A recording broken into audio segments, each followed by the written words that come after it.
Welcome to our IG Live. We'll give it a minute or two here for people to join. Get your questions ready. We're here today with a very special person, Danny, who recently bought a home, but not just any old home, an investment property. So we're going to get into that. I'm sure many people have questions about, getting into not only buying a home for themselves, but also investing in real estate. And Danny will have a lot to say on this. He's very passionate about it, which we love. Thank you. So we'll give it a minute here.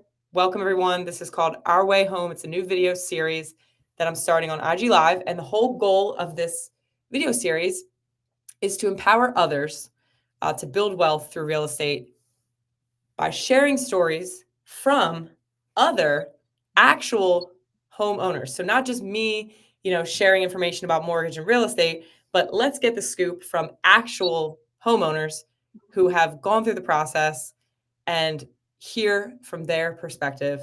How was it? What questions they had, and what was maybe surprising to them. So I'm going to be on this journey with you guys because we're just starting this off. So thank you for being here, Danny, first of all. You're welcome. This is exciting. It's my first time being on a live interview. Yay! I love it. I think you were born for this. You have the personality, so I'm excited. All right, so as people are tuning in here, welcome. We are sharing stories from real homeowners about the process of home ownership. So as you hear Danny's story, please, if you have questions, put them in the comments. If you just want to say something to Danny, put it in the comments. If you have a more private question, you can always feel free to DM me. So we'll get started here. Danny just bought a, like I said, investment property. So a house that he's going to rent out to a tenant that he owns, but he's not going to live in it. So he's going to rent it out. And with the goal of these is usually to make profit, or what people call passive income. So this was just recently in November of 2023 in Mayfair. So Danny, we'll start off with a difficult question, or a more intense question. When you think back to going through the process of buying this house, this property, what do you think was one of the more difficult parts of the process for you? So basically, when it comes to real estate investing, I don't really have any experience. I'm new, but I've been studying the subject for years on my own. And it's really going to boil down to two things if you want to have it be close to passive income. So number one is the building. You need to go through hundreds of buildings to get one that's built like a brick, what house, for lack of better words. You don't want it made out of mud or something like that, that would fall apart. Obviously, there's no Adobe structures here, but they exist, right?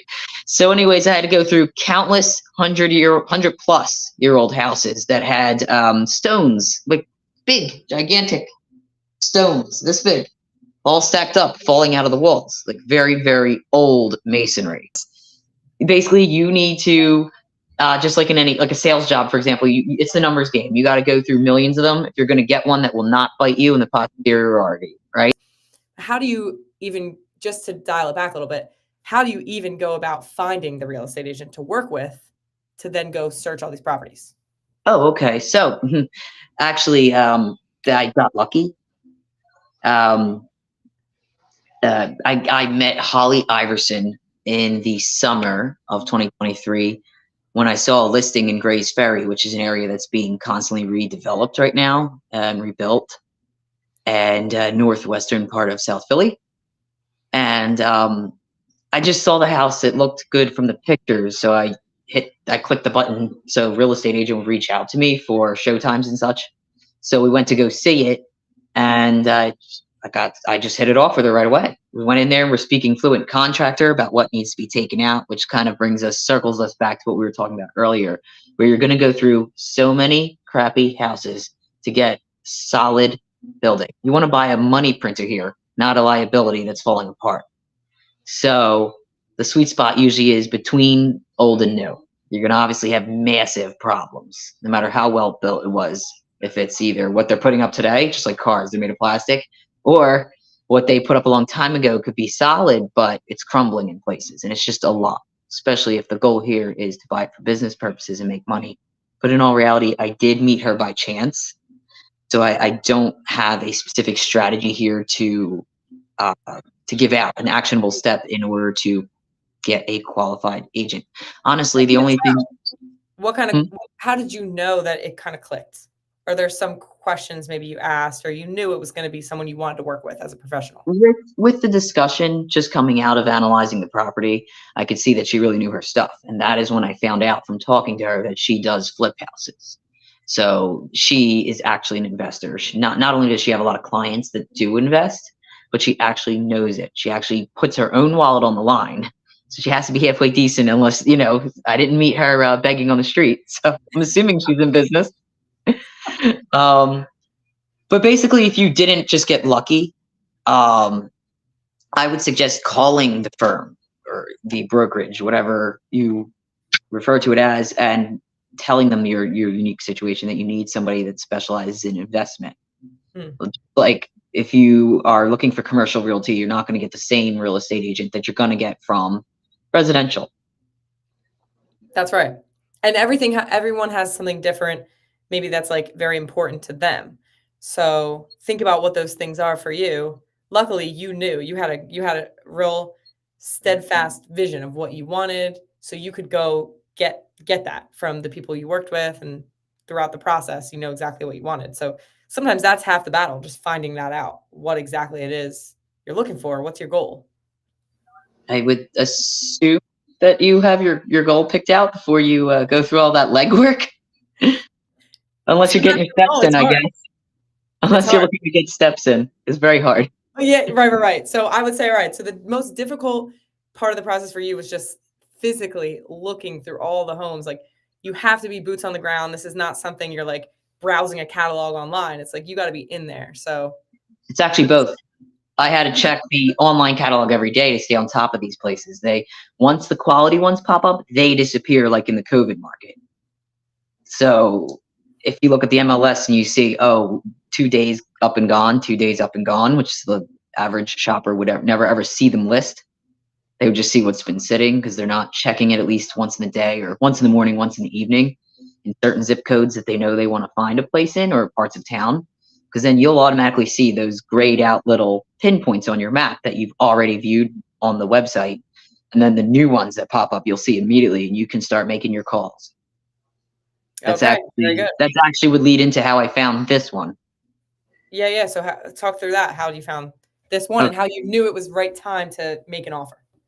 Okay, so I was just going through the listings, as I said, and I saw a new blip on my app in Mayfair, and it was this house, and it looked turnkey. There was one down a couple blocks away that was cheaper, but that was basically gut and renovate. And it was also built in 1950, so we're looking at something very different from your 1910, 1925 houses. Those are dime a dozen in South Philly. And then I called up Holly and I said, hey, there's a new one up. So I basically, we got our boots on the ground within 24 hours. I called her on a Friday evening. We went down there on a Saturday afternoon, I would say, because I was already seeing her that morning to review a place in South Philly that had a basement like I've never seen. It was actually pretty solid. And we started finding just so many nitpicks, and we're really considering an offer, but we got off of it once we saw the new one. But that was actually my second time seeing that one to decide if I really wanted to put this much money on the table. I'm glad I didn't, because it can be expensive even if it's the perfect house. That's right. The first one's always the worst. So then seeing that second one in comparison to the one you had just seen in the morning kind of gave you that sure feeling of like, all right, this is it. The one in the morning was completely off the table, which was leaps and bounds ahead of the others that I've seen in the area. And I just remember we looked through it, and then I slumped down on the stairs and I was like, this is great. And Holly looked at me and she's like, what's wrong? And I was like, now we have another contender. Decisions.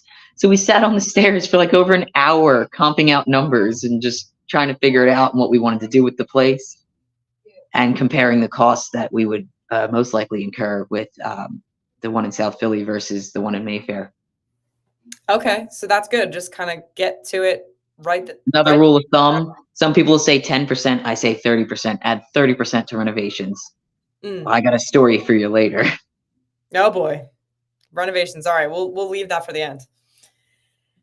So, all right, that's good. So, one more thing about that. So, what do people kind of get paralysis analysis? Like they're feeling like they can't decide between two. Hmm. I've had that my whole life. I'm very, very nerdy. Always learning, always studying. Okay. Um, I pretty much, it was kind of my New Year's resolution. There really isn't a bad market if you know the business. Like the interest rates, I have an 8.6, right? That's terrible, right?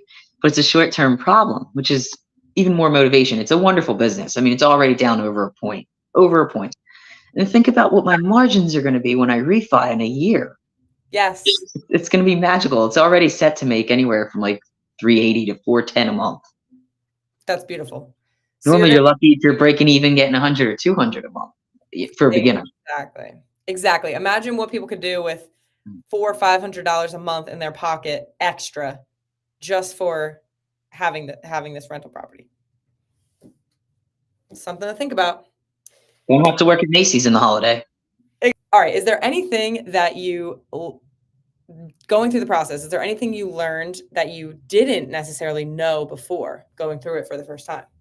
What I said about having to go through so many houses, Mm, I didn't know that. I've seen houses with my parents and stuff when I was younger. I've moved around a few times, but I didn't analyze them then.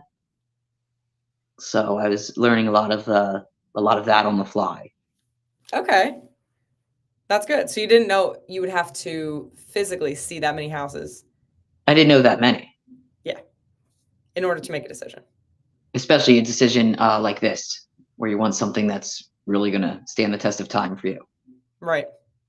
Not just so it Okay, looks cool and then get bored of it in about 7 years. Typically, people move around. The that's true. average is 7 years. That's very true. So personally, what are some of your goals in maybe the next 5 years? Oh, in the next 5 years? Well, that's another beautiful thing about real estate is even though you are paying a loan, you are also paying into your own bank account. Basically you're taking your own money and then you're just putting it into your asset. So you're not really like paying somebody else. I mean, you are obviously interest, stuff like that, but you'll get it back in other ways, like the write-offs and stuff. So basically, you are having a giant piggy bank that you can charge other people to live in. So you're actually paying into your own goals and your own net worth and not flushing it down the toilet. That's right. Like paying rent. So with that, what you're talking about is equity. You're paying Yes, into they're paying into you have equity or ownership in the house. You can then leverage. So is that's there where I was going. yeah, is there anything you have in mind to use that equity for in the next? Yes, so obviously I'm not quitting my day job. It's one house. So I'm going to be making, I don't make fantastic money. So, I mean, I basically I'm not even in the middle class tax bracket. Like anybody can do this. If I had to start in North Philly, I would have. I almost bought a 5-room house 2 blocks from Temple. So there's no wrong place to start because every class would need housing.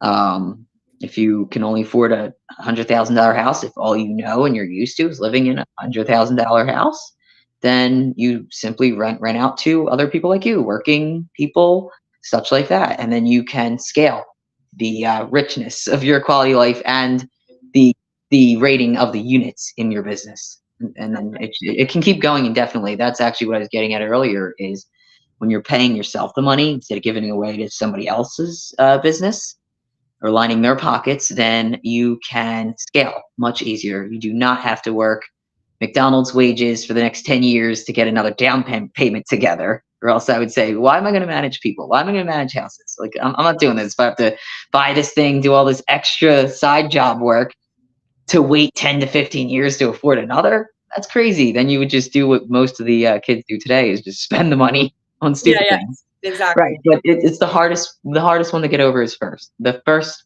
yeah, I can't speak. The hardest step to get over is the first house. That's It's right. also true, as they say, and I think this equates to the same thing in real estate as well as just any investing is the first 100,000. It's the hardest. Pretty much have to save up for it. Once you get it into investments, right now with all these costs and stuff, every penny of mine is in investments. But my Right. net worth just went over 100,000. There you go. I'm not including like what it's worth. Obviously, I don't own the full equity yet, That's but right. Well, stocks, whatever have you. Now that all your money's not depreciating at whatever given rate it's at, your money's actually scaling it at conservatively at least 7%. So yes. once you break the first 100,000, the snowball comes and you can start refinancing out and buying houses like you're one of those rich people. Well, one more question before we let you go here, Danny. What was the timeline like going through the whole process from start to finish? A lot of people have this question, like, how long is the whole thing going to take? Like, if they say, all right, I'm going to buy a house from step one all the way through, like, Long. timeline like? Long. I started in, I would say, August, and it didn't end until the week of Thanksgiving. That was closing. Okay. So what were the milestones that you sort of achieved? Because the whole, August was just kind of searching on your own. When did you get connected with the realtor? When did you get pre-approved to closing? Okay. So pre-approval, me and my mom had this other guy that she really liked or something like that. And then I did get pre-approved, but it was, I forget what it was. The guy wouldn't run all these different numbers for us, or he wasn't that interactive. I think he just wanted to run a whole bunch of people through his company and get the commission once they closed. I don't know the story, doesn't matter. But then I went with Nicole here, who I found out through Holly Iverson at Keller Williams, Center City. And I will be working with everybody again. Everybody I know is an investor and works with investors, and they can just sell you a place to sit into if you'd like that. But basically, so I got lucky with finding her. I didn't have to like go and interview brokerages. But if you have a very specific purpose as to getting into real estate, then I suggest you do just that. So you can get someone who's an expert in your field, as we mentioned earlier. So I got lucky with that. So that happened day one in summer when I went down to South Philly to look at one of the houses.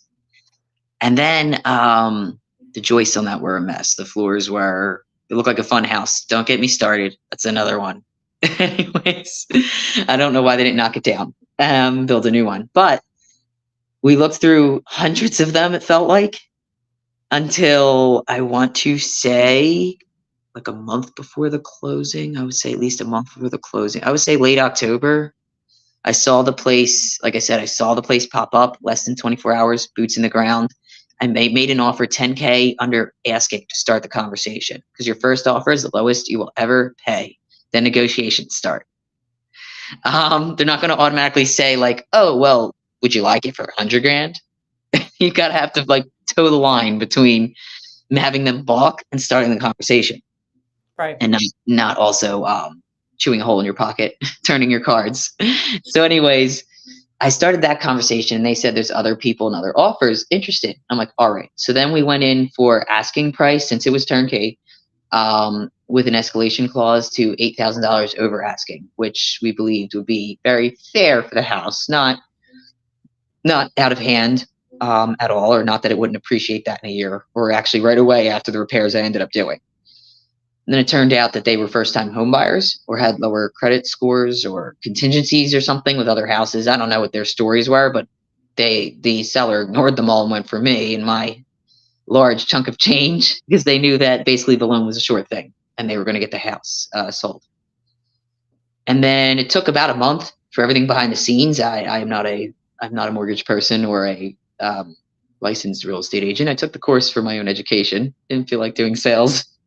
And then that took about a month for them to finalize all of the numbers and get earnest money and all this stuff put down. I even had to open 3 bank accounts, so that way the deposits would not commingle with the actual budget of the house. So then the house's own account will actually see credits and debits based on, so you can get a real bead on the business over the course of a year as well. But anyways, by that Monday after that offer, I won the bidding war. So fast forward a month. So that was 72 hours from the house not being on the market to sold. Wow. So house went on the market. Went on the market. 24 hours later, you put an offer in. On the ground, 24 hours. Yeah, total 24 hours later, offer had to be in. Final and best Sunday night. Monday morning, they decided I beat everybody by a mile. Nice. So then fast forward an entire month for obviously all the behind the scenes stuff for the real estate company, mortgage company, all that. And then closing on Monday of Thanksgiving week. Nice. Very good. So average 30 days. That's usually the typical time from when you actually get the offer accepted. So like you said, house went on the market, you decided to throw your hat in the ring, negotiate, get your offer accepted. Then about 30 days later, usually is typically when people close. Sometimes a little bit longer if they negotiate that way, if they have contingencies, like they have to sell another house before they can buy the next one. Or they're moving from different state, different things, or sometimes they even close less than 30 days if it's very aggressive and that's going to win you the deal. But that's something good you mentioned as well, is working with different professionals. Like you got pre-approved with one, but you weren't really feeling it. So you went to your real estate professional that you trusted to get another. And they gave me someone who specifically works in what I'm looking for. Right. So you can shop around professionals when also you shop rates. are the buyer. You can shop rates. Exactly. So it's like getting pre-approved in, over the whole summer, you were going through the pre-approval process, but you're not really locked in until that day where you put the offer and you got accepted to buy. And you can also shop the rates, even if you even if you're really not too concerned if your real estate, if your mortgage lady knows all of the investment side of things, maybe more your agent and stuff, and then you're typically not going to interact too much with the company until you want to network with them again. But if you don't really particularly care about that one piece, that one cog in the machine, what you can do is you can do it like when people shop for cars and run your credit 80 gazillion times in a month, and it will only hit you like you did it once to shop the rates. Right. They give you a break on that. So you can have your hard credit pool like up to 3 times, I think, per month. Not 80. 80? No, not 80. I was saying you can go and run it a million times to check everybody in a short time period and you're good. Right. So your people ask that a lot. Like, oh, if you do a hard credit pool, is it going to ding my credit? And it really only maybe dings at like 5 points. Which if you're really, really, really diligent about credit improving, it will bounce right back in about a month. I've seen it. That's right. That's the other thing. It'll bounce back. It's part of the process. It has to be done. But yeah, there's also ways. It is a tool.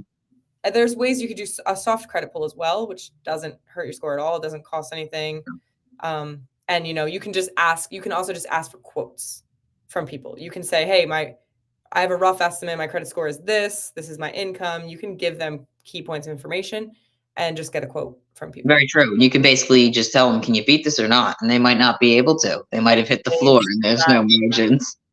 And that's a good way that people can understand. Okay, yeah, I do have a really good deal. Like I'm confident now because another professional told me, okay, they can't really beat it, so I know I have a good deal. Right. And then in addition to that networking where you said I had somebody just from the family or whatever, and then it didn't really pan out at all, so I immediately jumped on you, Nicole, because Holly Iverson gave me you. But then also I mentioned that my real estate agent, Holly Iverson, was also a flipper. I don't want to flip. That's a lot. The margins have to be like Pablo Escobar margins, I guess, to actually work. And you know how there's always like 30% extra in repairs and stuff that can sneak up on you? I have a nasty story about that. As I mentioned earlier. Oh, you didn't hear this story.